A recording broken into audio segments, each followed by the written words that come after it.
What would you do if someone asked you to give up something that is rightfully yours? Not for any legitimate reason but simply because they think they deserve it more than you? Would you stay silent and endure it, or would you stand up for your rights even if you're just a child? And what if that person is more powerful, whiter, wealthier, than you? It was a quiet afternoon at Lax. The soft golden sunset spilled gently through the large glass windows. Amidst the rush of travelers, there was a 15-year-old boy named Daniel Brooks' bright face, clear eyes preparing for the first time to step into the first-class cabin of an international flight. He had no one with him. No one helped carry his luggage or gave him directions. But Daniel wasn't afraid. Because he knew every step he took today was a step toward growing up, and Seat 1A was a small reward from a father who was always watching over him, Jonathan Brooks, CEO of one of the largest tech companies in America. You need to learn how to walk on your own but never think you have to walk alone. That was what Daniel's father had said before booking the ticket. Seat 1A wasn't just a comfortable seat. It was a symbol of trust. A quiet message that said, you deserve to be treated with the same respect as anyone else. Daniel stepped into the airplane cabin, his heart beating like an early-season jazz rhythm. The scent of genuine leather from the seat, the cold glass of orange juice just handed to him by the flight attendant, it all made him smile softly. For the first time in his life, he truly felt like he belonged in a space usually reserved for grown ups. His father wasn't beside him, but he didn't feel alone. Everything seemed perfect. But what Daniel didn't know was that in just a few minutes, this quiet cabin would become the epicenter of a storm named privilege, prejudice, and prestige. And the one to challenge that storm, would be a quiet teenager seated in 1A. Let me take you on this journey, a story not just about a seat on a plane, but about dignity, fatherhood, and what happens when a child stands up for what's right. That day, Daniel Brooks didn't need anyone to see him off. He pulled his suitcase through the crowded terminal by himself, clutching the ticket that read 1A, first class. To most people, it was just a number. But to Daniel, it was a silent symbol, a small gift, carrying with it a profound pride from his father. His father, Jonathan Brooks, was a tech magnate featured across news headlines. To the world, he was a powerful man. But to Daniel, he was the dad who stayed up late to comfort him through fevers, who always sent the same text before every big test. Be proud, but stay kind. Seat 1A was a reward for growing up. It wasn't Daniel's first solo flight because his father was too busy. It was because Jonathan believed Daniel was ready. As Daniel stepped into the VIP cabin, the soft leather, the warm jasmine-scented towel, and the gentle lighting made him smile quietly. He didn't pull out his phone to record a story. He just sat.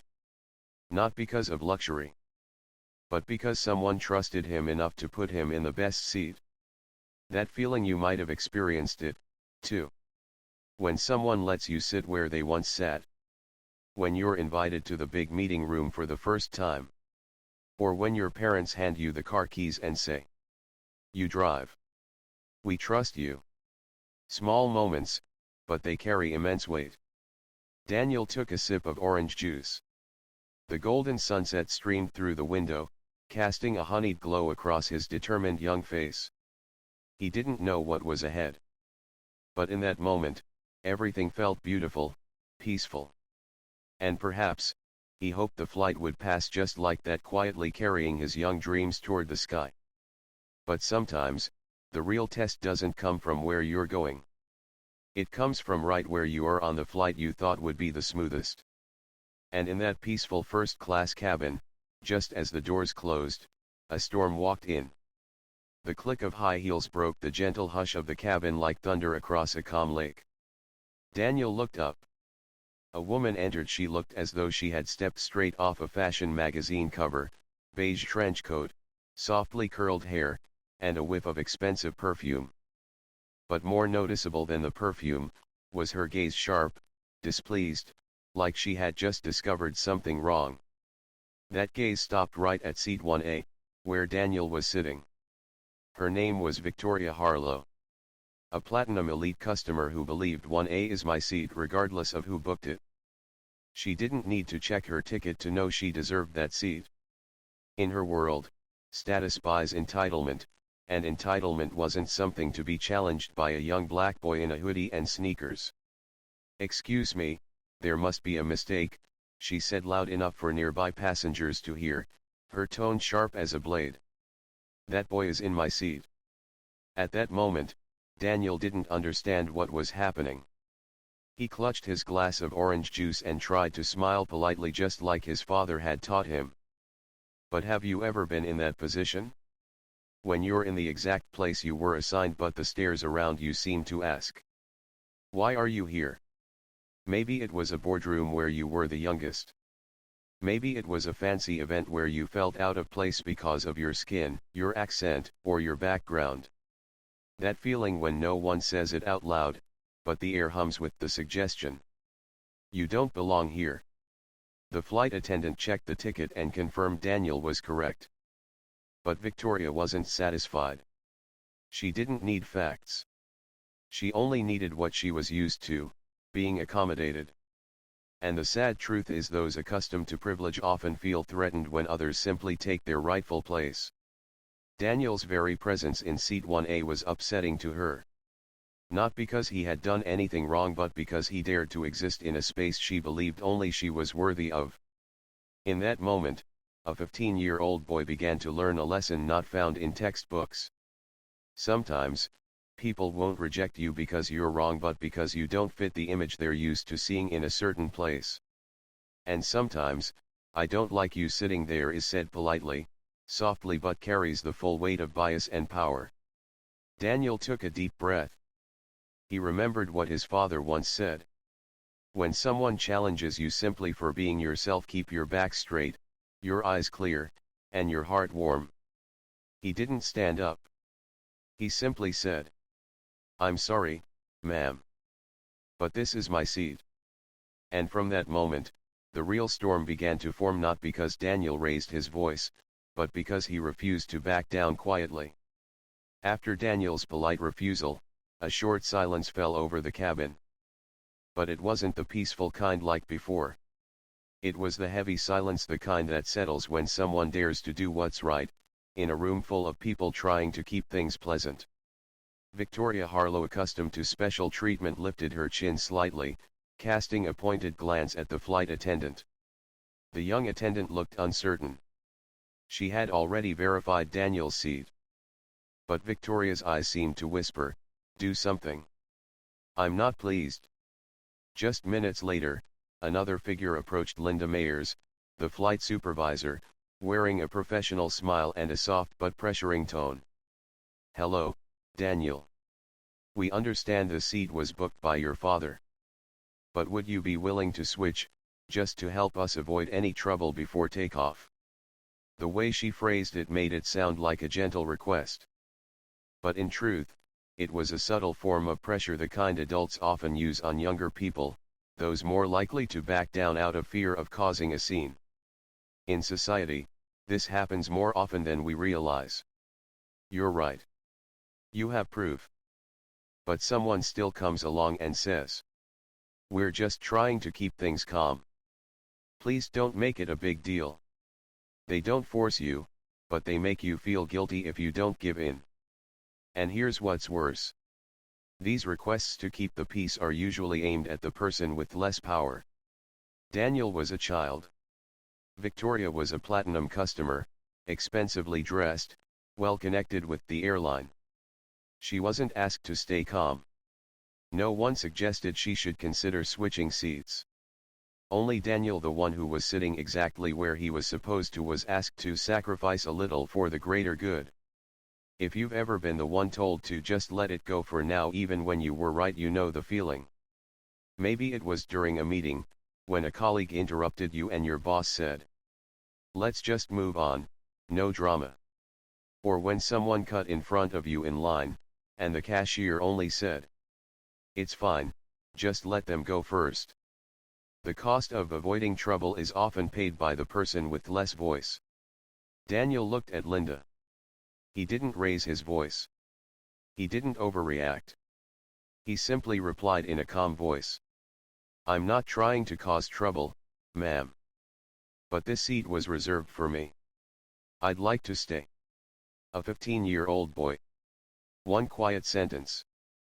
But the cabin seemed to shift. Linda didn't know how to respond next.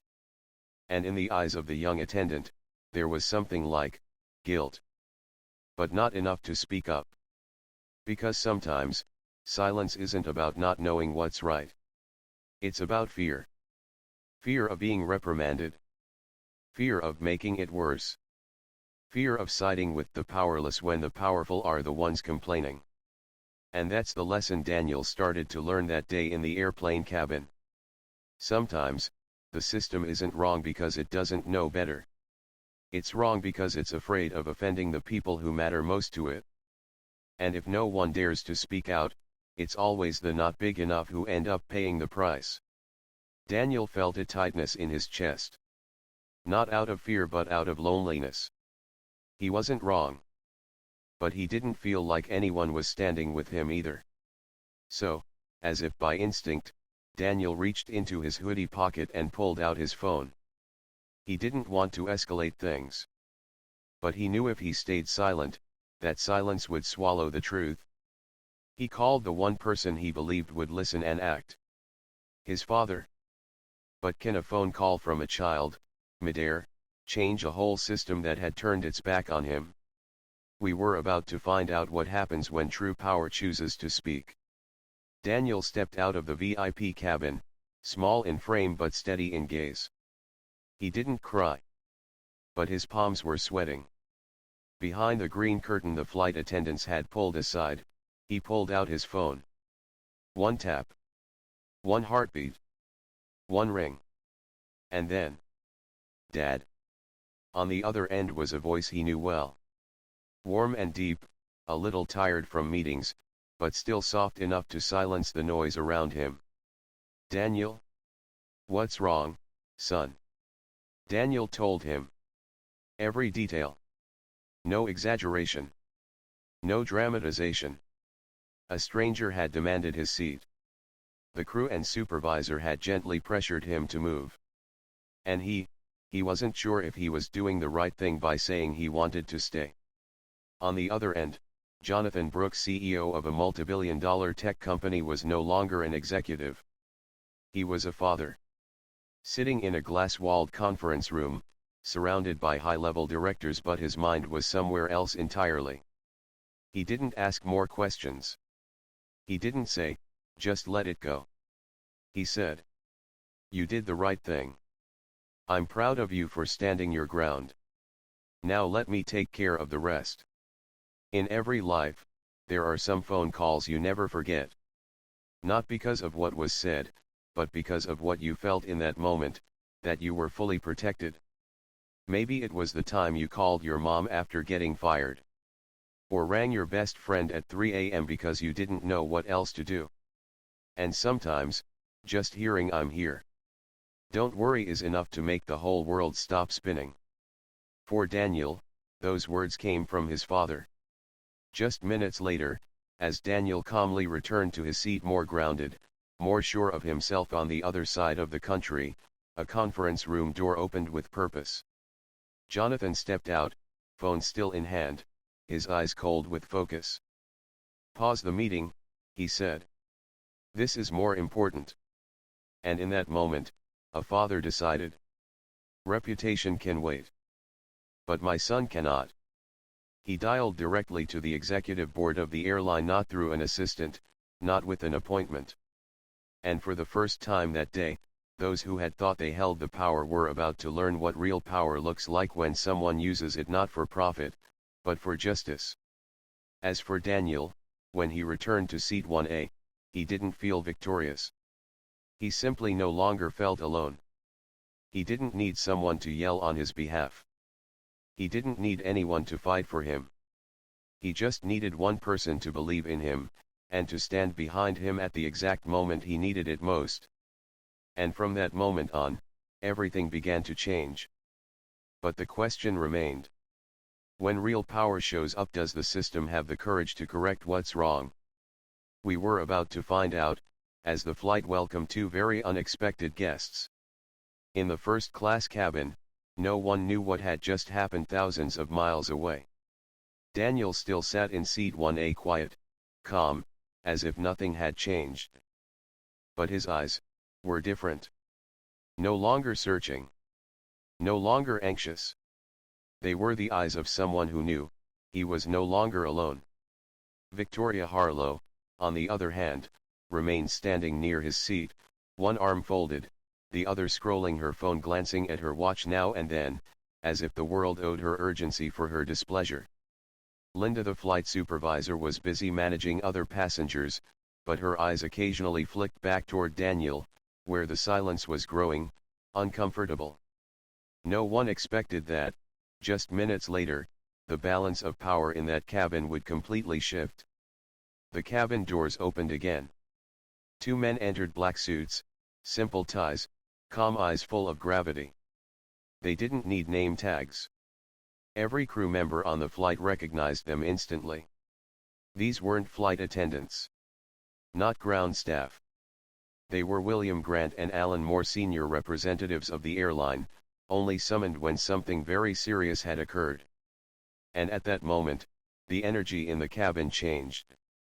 William didn't raise his voice.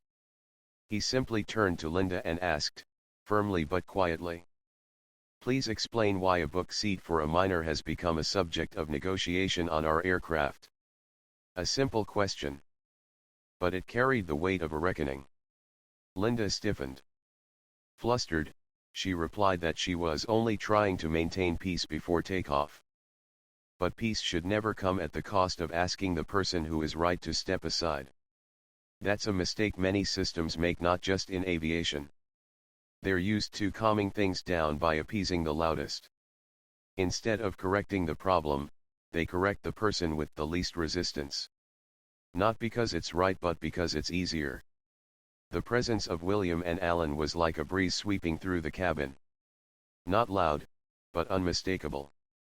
When real power enters the room, you don't need to speak loudly to silence the noise. Have you ever witnessed that kind of reversal? Maybe in a school, when a bullied student is openly defended by the principal. Or in a company, when an intern previously ignored gets a public thank you from the CEO for their dedication. When strength stands behind what's right, no one needs to shout. Justice reorders the room by itself. And that's what Daniel was starting to feel. Not triumph. Not vengeance. Just peace. The kind of peace that comes when you know you've been seen and someone stood up for what's right. William turned to Daniel, gave a small respectful nod, not out of formality, but genuine respect. "We sincerely apologize for what you've been through. And I promise you we're not done making it right." In that moment, Daniel understood. Not everyone with power uses it to dominate. Some use it to protect those who've long been overlooked. But power, once it enters the room, must bring consequence with it. Those who had stayed silent or quietly enabled the wrong now had to face accountability. And then came something rarely seen at 35,000 feet. A suspension issued on the spot. The silence in the cabin now was no longer uncomfortable. It was the quiet of something sacred, like a courtroom awaiting its final ruling. William Grant didn't yell.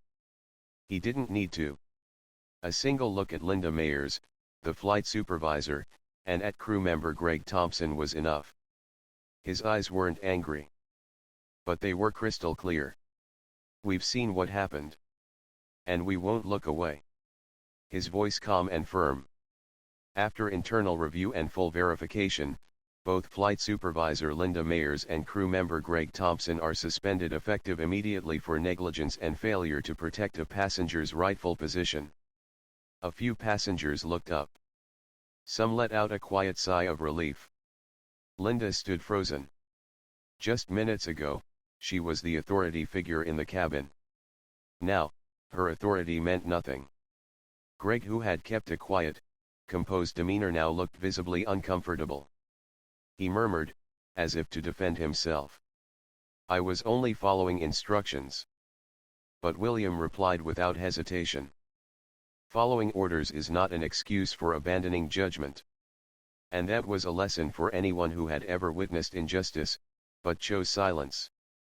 Because justice is never someone else's responsibility.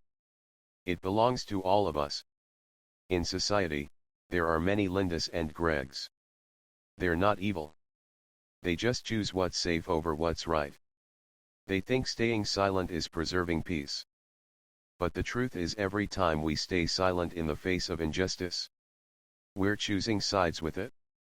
Have you seen this happen?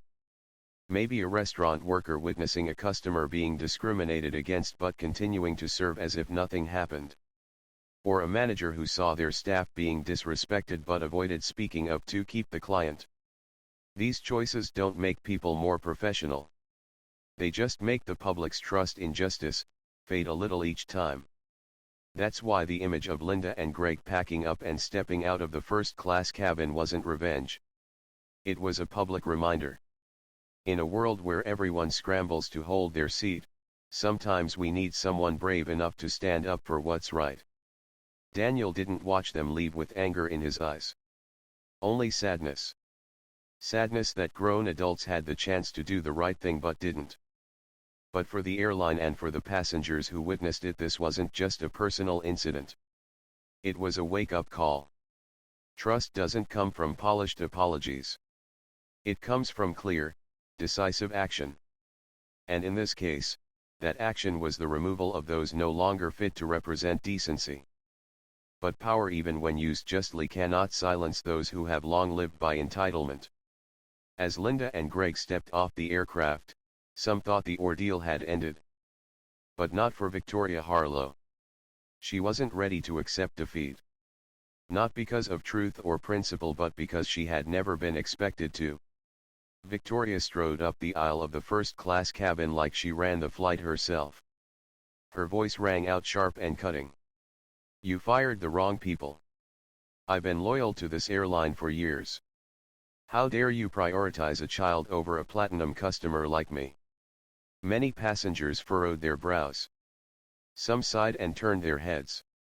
They had heard enough. They were tired. But Victoria pressed on because in her world, entitlement was default. In truth, there are many Victorias out there. You see them on golf courses, in boardrooms, in high-end restaurants, anywhere status and money once allowed them to always come first. And the issue isn't that they are wealthy or successful. The problem lies in when they believe those things give them license to mistreat others without consequence. William Grant, the airline representative, didn't meet her with anger. He simply looked at her, calm but resolute. "Mrs. Harlow, loyalty does not excuse behavior that violates the rights of others. And today, your behavior has crossed every line." A breath. Then William continued with a decision few expected to happen on board an active flight. "Effective immediately, your Platinum Elite status is revoked." She froze. The entire cabin seemed to hold its breath. "What? You can't do that," she shouted. "Do you know who I am?" That question seemed powerful. But in that moment, it sounded more like a confession. "I think I matter more than other people. And I don't know how to accept no." Daniel looked at her not with fear or anger. Just the quiet gaze of a boy who had once been dismissed, now watching someone face a lesson she should have learned long ago. The truth is, status isn't inherently bad. It can be a reward for loyalty, effort, or achievement. But it cannot replace character. It cannot purchase genuine respect. In the end, no one remembers your membership tier. They remember how you treated others when you thought you were above them. And that is a lesson for all of us, not just for Victoria.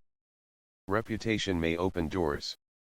But it's your character that determines how long you're welcome inside. Victoria, of course, refused to let go. She threatened lawsuits.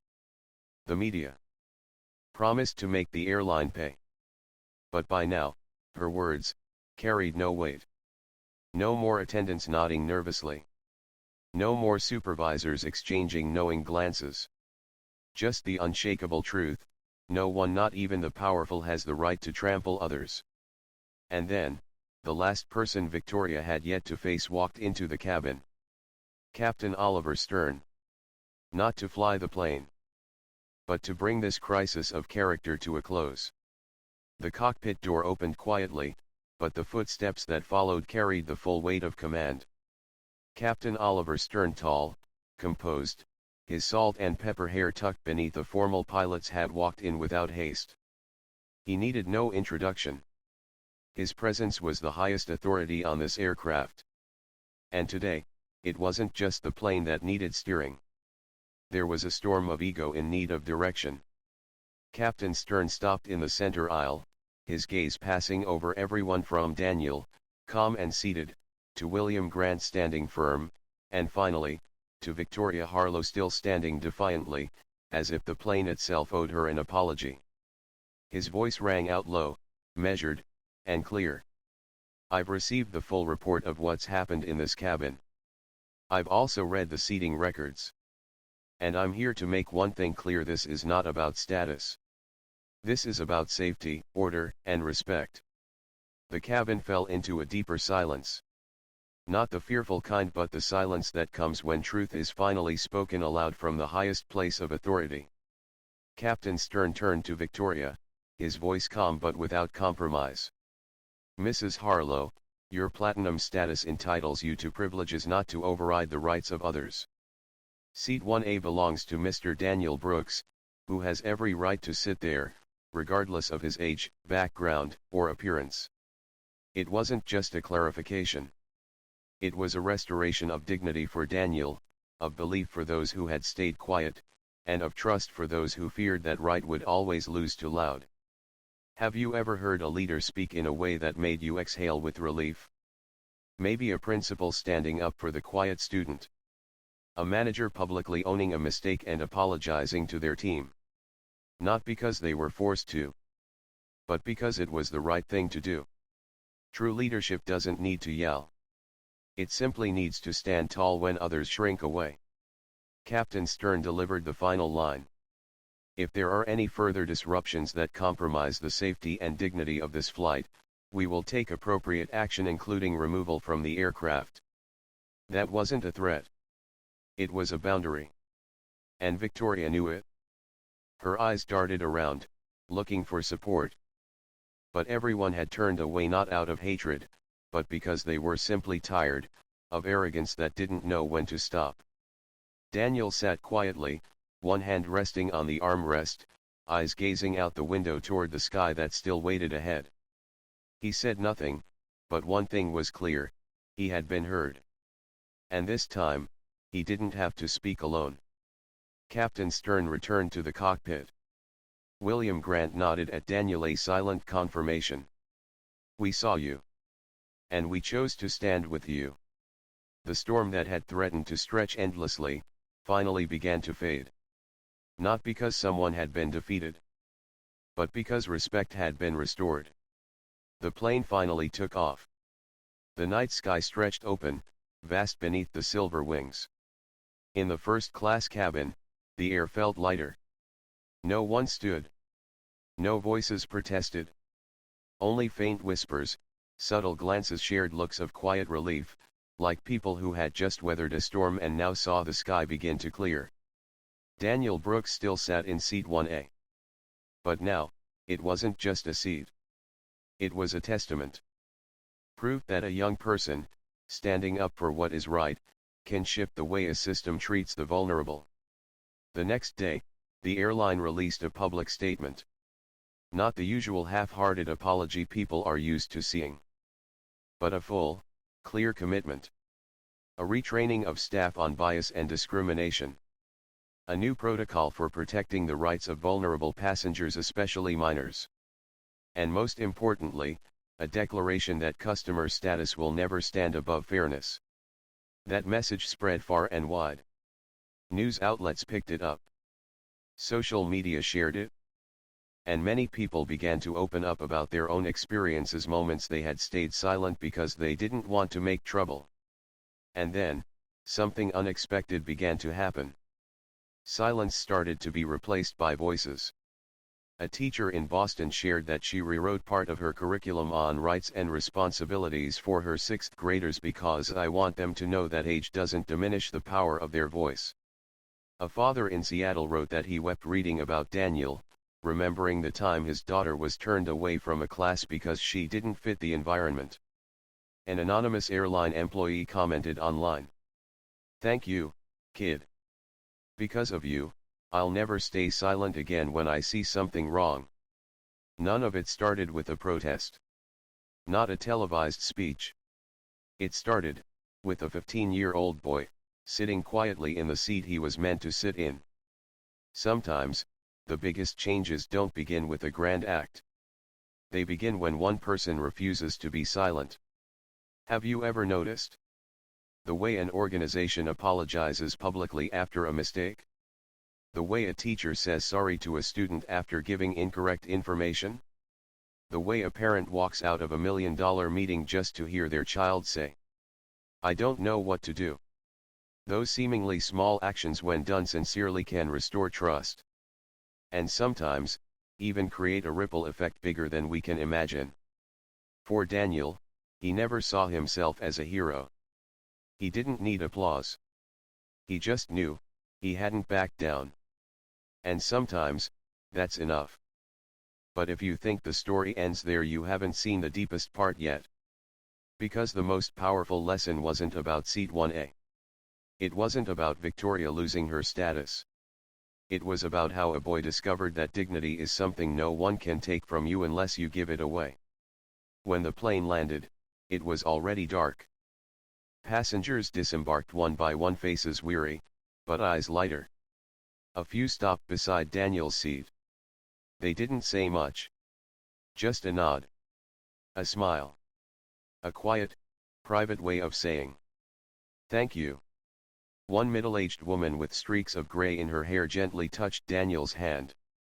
"You did the right thing, sweetheart. Don't let anyone ever make you feel smaller." Daniel smiled. Not proudly. Not triumphantly.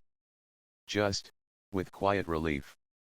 Through the entire flight, he hadn't needed to raise his voice. He wasn't trying to teach someone a lesson. He simply sat still, remained calm, and refused to let anyone decide his worth based on his age, his skin, or his silence. Daniel's story reminds us, dignity is not something you must earn. It's something you already have, so long as you don't abandon it. Today's world is full of loud voices. Too many believe that higher status means greater human value. But Daniel, a 15-year-old with no fame, no power, reminded us of something simple and profound. You don't need anyone's approval to be worthy. You only need to know your worth. You might be the newest hire, the quiet student in the back, the one without family connections or a fancy degree. But when you choose not to bow to what's wrong, you teach the world a lesson about human dignity. Just like Daniel did, with quiet strength, steady eyes, and a single phone call to the one person who always believed in him. A life of integrity doesn't begin with a victory. It begins the moment you choose not to step back when your heart knows what's right. And if today, you find yourself in Daniel's place, being questioned, asked to step aside, or told you're not enough, remember this. You don't need anyone else to raise your value. You only need to not let anyone lower it. Because sometimes, all it takes is a boy sitting quietly in the seat that is rightfully his to make the world rethink how it defines justice. What about you? Have you ever been in a situation like Daniel's? Leave a comment below, we'd love to hear your story. If you found value in this video, don't forget to like, share with those you care about, and subscribe so you won't miss the next story about courage, kindness, and human dignity. Thank you for watching. And remember, stand tall even when the world leans.